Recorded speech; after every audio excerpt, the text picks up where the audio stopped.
Hey guys, what's going on? Techtown here, bringing you my first video.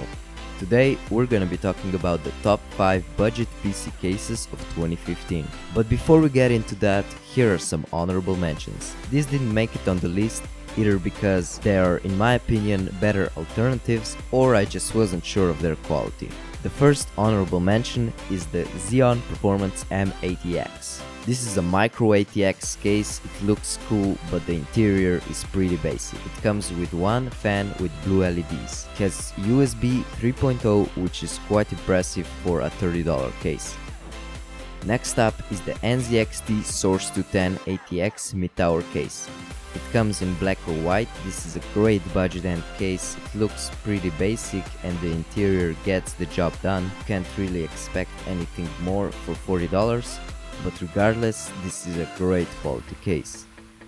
The last honorable mention is the Cooler Master HEF 912 ATX mid-tower case.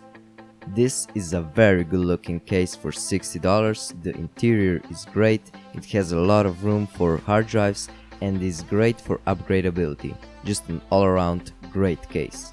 Finally, we get to the top 5.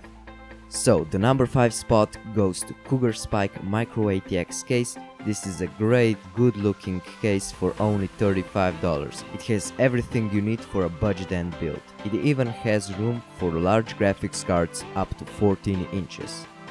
For number 4, I went with the Corsair Carbine Series 100R. Now, because this is a case from Corsair, you can be sure of its great build quality. This case comes in two versions. The windowed version, which comes in at $65, and the silent version, which comes in at $70. Either way, you'll be getting a great case.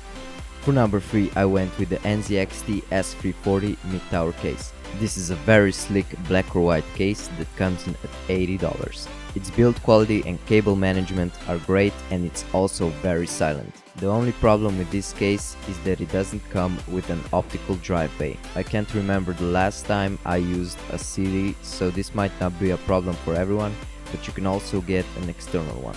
Besides that, this case is amazing. For number 2, I went with the Fractal Design Define R4. This is a very slick case from Fractal Design, one of the most well-known case manufacturers. This is a great quality build, very silent case for only $80. It also has 4 USB ports in the front and 8 hard drive slots. Just a beast of a case. And finally, for the number 1 spot, I chose the Phanteks Antho Pro ATX full tower case. This is a $100 case that will satisfy any type of build. It's full tower, and that means a lot of space and great cable management. It's also really good for water cooling if that's your thing. Just a perfect case for only $100. So that's it for this video, guys. You can find all the cases in the description. If you have any video ideas, post them in the comments down below. Follow me on Twitter and subscribe. Thanks for watching and have a great day.